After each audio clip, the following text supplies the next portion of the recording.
An East Vancouver home has just sold for $500,000 over the asking price. No doubt, Metro Vancouver's housing market is red hot, especially on the east side. But will the market ever show signs of slowing down? The home in question, listed for $1.6 million. It sold for $2.1 million. Joining us now to make sense of this is UBC Sauder School of Business professor Thomas Davidoff. Hi, Thomas. Hi, how are you? Good. I'm good until I saw those numbers.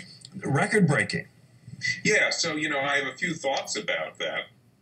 The first one is people know that this is currently a fairly hot market, and that means that the seller can expect to get multiple offers on a home, which means that the bidders are probably going to get into a bidding war. They'll put in their initial bids. The listing agent will come back to them and they'll put in second round bids pretty commonly. In that case, what you really want is to get lots and lots of bidders. And so the listing price indicates something, but it's probably not going to be the ultimate sales price. So it may be a wise strategy to list considerably below where you think the property is going to sell. In a slow market, you typically don't see that type of behavior. The listing price more reflects what the seller hopes to receive. But that doesn't have to be the case in a hot market. No, and I know some agents are notorious for putting the price on the ticket as lower than it really is, or lower than the market will bear. I'm just finding it hard to believe that a house on 26th, it is west of Maine, but on the east side is selling for $2 million. Yeah, well, I imagine it's a very nice home in that location because $2 million is a bit high for that neighborhood. But, detached homes in Vancouver have seen tremendous price growth, so that's not surprising. Now, the other issue is the east side is gentrifying.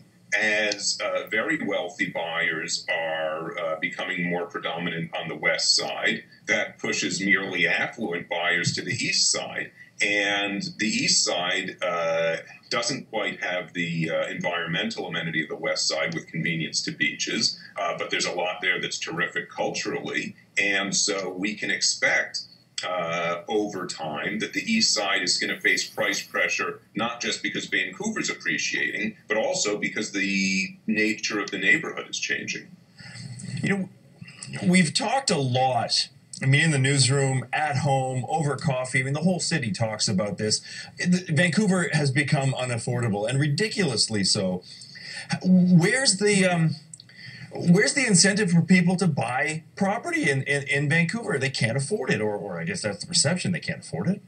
Yeah, so let's be clear about what affordability means. If you can make rental payments on a unit, I don't think you get to say the city's unaffordable. Now, rents, I believe, are rising. If you look at statistics, it's hard to tease that out, but it appears rents are starting to rise around Vancouver, and that's the affordability question you worry about.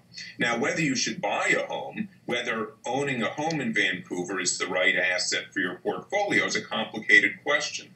I think people have the belief that over time, 20, 30 years from now, Vancouver may be considerably more expensive, inflation adjusted, than it is today, and that might rationalize these prices. But if you don't think prices are going to rise sharply, the rent is going to be a lot lower than your mortgage payment, even if mortgage rates remain as low as they are. So you have to believe, that Vancouver prices are going to rise over time, and it probably only makes sense to buy in Vancouver if you're really pretty committed to staying here. If you think you're going to want to pull your cash out of Vancouver into another market sometime in the near future, which probably makes sense for people who aren't quite affluent, to at least be flexible and consider that, then it's not clear that ownership makes a lot of sense. Are we thinking about the question wrong? Are we thinking about owning that home on a 33-foot lot or whatever size lot it is? Is that still the goal for society at large, or have we just moved on?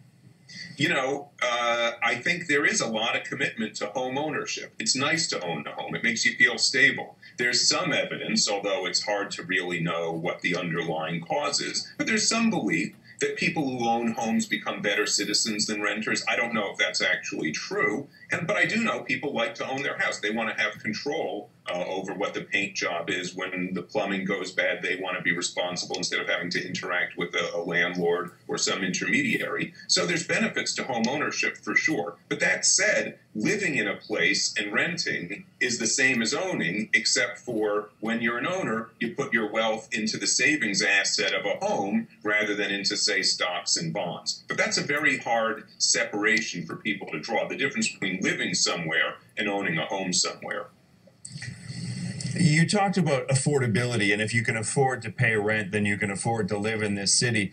But there are serious concerns about the rise in the cost of property, the cost of rent in this city. There's cost about availability of places to live. There are some serious concerns about affordability. Absolutely. Look, I think there's pressure on rents. We have very low vacancy rates. Just observationally, I see rents rising. And when you have such low vacancy rates as we have in rental housing in Vancouver, that makes you think, if you've got a line of people willing to pay the current rent, that eventually landlords are going to start increasing rents more. And again, if we believe that these prices make sense, they only make sense because rents and prices are going to rise down the road. So absolutely, I would say affordability down the road is a major concern. And home ownership, affordability, if it's something you care about, is a concern today.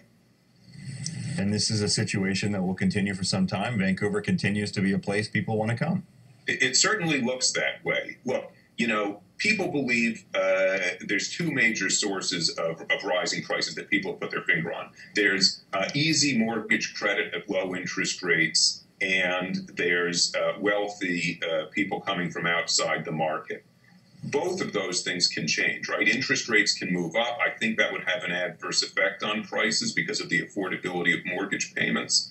The other issue is we just don't know what's going to happen to the demand from people who don't live in Vancouver today down the road. Are there going to be more or fewer people from outside wishing to live here?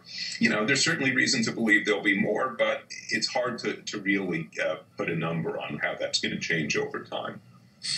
So at the end of the day, we just put our hands up and deal with real estate agents or our landlord somehow. Well, you're exposed to risk either way. If you're really committed to living in Vancouver, renting is risky in the sense that you don't have a way to protect yourself from increasing prices. If you own, you're exposed to a lot of upside potentially, but also a lot of downside. You've got 1,000% of your wealth in a single asset, which the future price of that asset's quite uncertain. So yes, unfortunately, the housing situation in Vancouver exposes households to risk, whether they're renters or owners. We're going to leave it there. I want to thank you for your time. Always. Thomas Davidoff from the UBC Sauder School of Business. Good night.